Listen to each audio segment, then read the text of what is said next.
तुलसा सिंह शुक्ला विजय foundation की ओर से नवरात्रि के 9वें दिन आप सभी दोस्तों का हार्दिक हार्दिक स्वागत करती हूँ। तो दोस्तों, आज हम सिद्धिदात्री की पूजा करते हैं, उनकी उपासना करते हैं। तो आइए आज हम बात करते हैं दुर्गा यंत्र की। आप सभी ने देखा उसको। ये रिप्रेजेंट करता है कई ज्योमेट्रिकल फिगर्स की।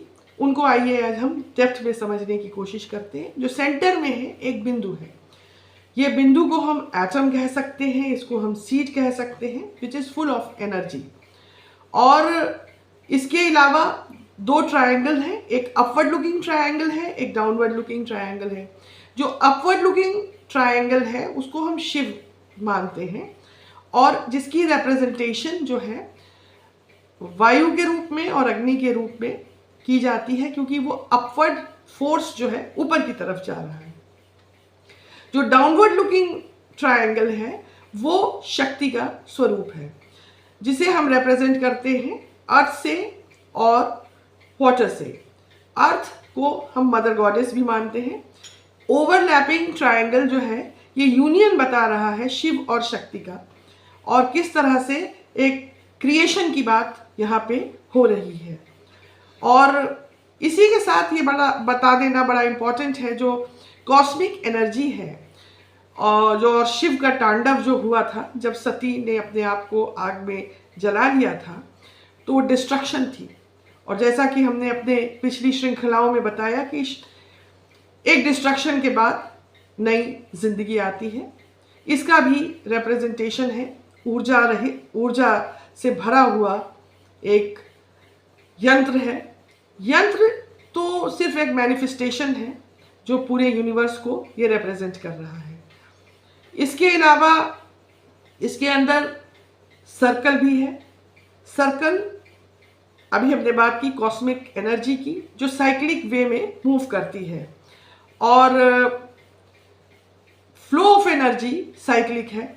और साइक्लिक हमारी जन्म, मृत्यु और रिबर्थ, ये भी साइक्लिक है। जो हमारा आश्रम सिस्टम है वो सारा चीज़ एक साइकिल के रूप में ही पेश होता है।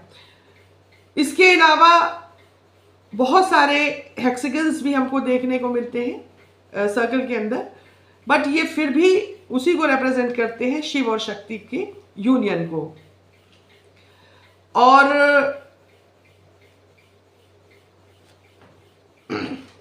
स्क्वायर भी है। स्क्वायर रिप्रेजेंट करता है चार द्वार को। चार द्वार पूर्व, पश्चिम, उत्तर और दक्षिण। ये एक सोर्स ऑफ एनर्जी बाहर से आने की है और अंदर भी एक सोर्स ऑफ एनर्जी जाने की है।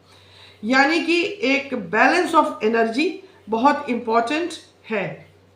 और दोस्तों, आपको ये जान करके बहुत खुशी होगी कि जो हमारे और भी मुख्तलिफ रिलीजन हैं, जैसे जूस, क्रिश्चियनिटी और इस्लाम, इसमें भी ये दो ट्रायंगल हमें देखने को मिलते हैं। एक अपवर्ड लुकिंग ट्रायंगल, एक डाउनवर्ड लुकिंग ट्रायंगल, जो हम उसको कहते हैं स्टार ऑफ डेविड। हालांकि जो हमारा देवी का यंत्र है, इसको हमने और भी ज्योमेट्रिकल फिगर्स से उसमें डाल दिए हैं। और इसके साथ ही हम बात करते हैं, इसके अंदर हमें लोटस के पेटल्स देखने को मिलते हैं जो अनफोल्डिंग हैं।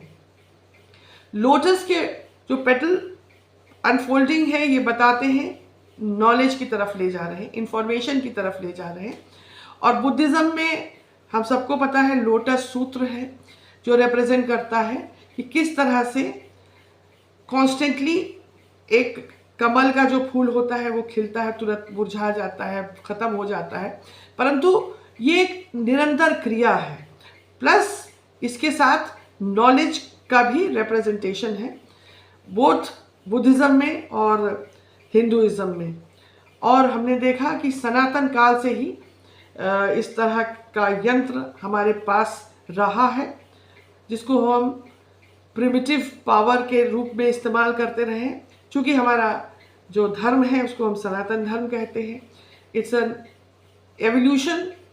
और हमें ऋग्वैदिक काल से पहले भी, जब इंडस वैली सिविलाइजेशन में भी शिव और शक्ति का रिप्रेजेंटेशन मिला है।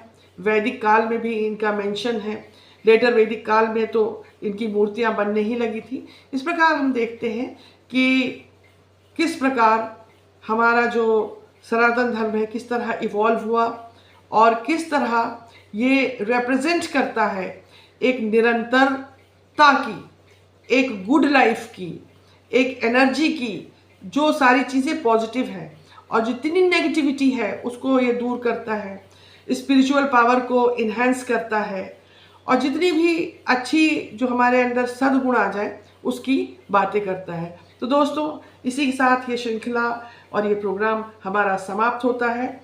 आशा करती हूँ कि आपको ये प्रोग्राम अच्छा लगा होगा और हमारे विजय फाउंडेशन के यूट्यूब चैनल पे जाके आप सब्सक्राइब करें, लाइक करें और कमेंट करें और शेयर भी करें, तो हमें बहुत खुशी होगी। और आशा करती हूँ कि आपको ये प्रोग्राम अच्छा लगा होगा। जय माता दी। अगले नववर्ष पे फिर आपसे मिलते हैं।